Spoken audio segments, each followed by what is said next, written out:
And now I'd like to bring out and give a warm welcome to attorney, author, mom, blogger, and our closing keynote speaker, Mrs. Elizabeth Edwards.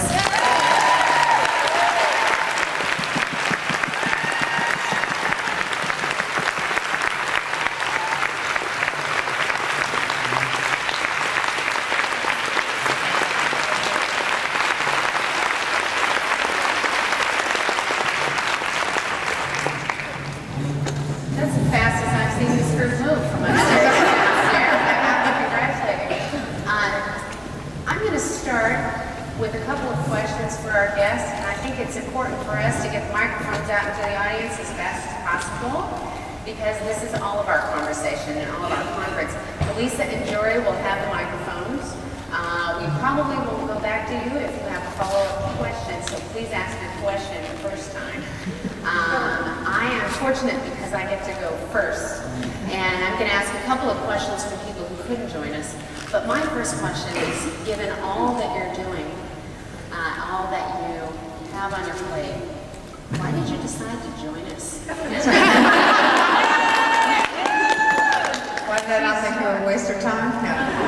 Actually, as I travel around the country, there are probably people in this room that I have met with, because it's been my feeling for some time, I've expressed it in a number of places, that the internet, and actually particularly the blogosphere, is the new town square, where people come to exchange ideas, where you go to give your opinions.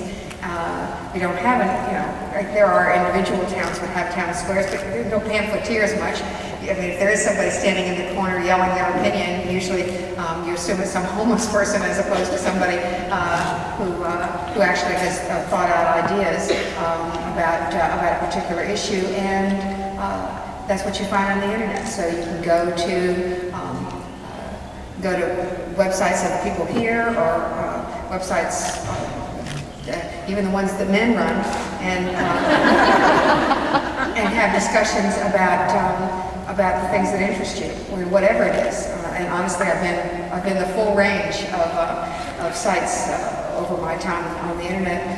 And so, if I want to be heard and meet the people who are expressing their opinion in that town square, I come to where they are. So I've met some of you as I've moved around the country, and always, I'll say this, and I don't care what political spectrum you're from, if you are in a town where I'm going to come, the campaign wants to know that, and I want to meet with you individually, but it's great to be able to meet so many of you at one time. I have wondered, and a couple of people have asked me, you have blogged for a long time, and by blogging I mean community participation. Right. Not before blogs. I was doing before blogs. So can you tell us a little bit about how you got started and what the experience was like for you? Because message boards are a little different from blogs. Well, in a sense they are, although there's a lot of things. If you're like I am, mostly a commenter as opposed to someone who posts, they function a lot the same way. You've got a topic of conversation and you express your view on it. I'm going to really age myself. I start by saying I'm 58, so when I age myself, I've already done it. Now I'm at it myself. But it used to be that Deja News had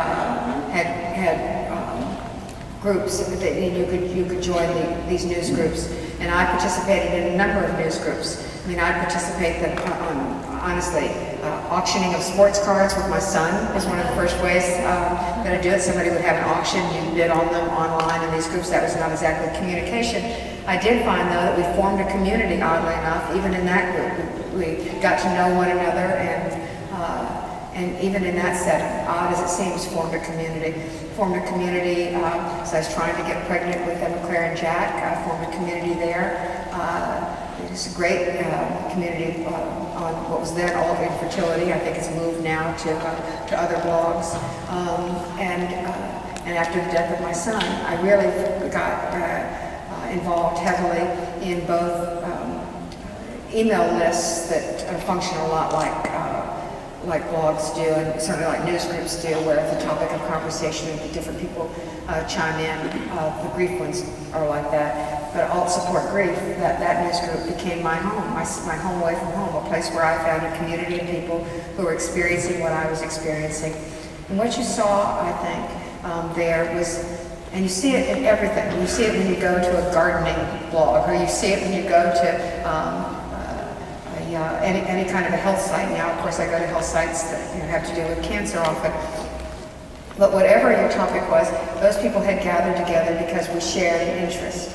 And the things that separated us, where we lived in the country, the color of our skins, whether we were tall or short or skinny or fat, all of the things that might, in a sense, separate us, all of those fell away. And the only thing that was left is that we had a shared interest in this one thing.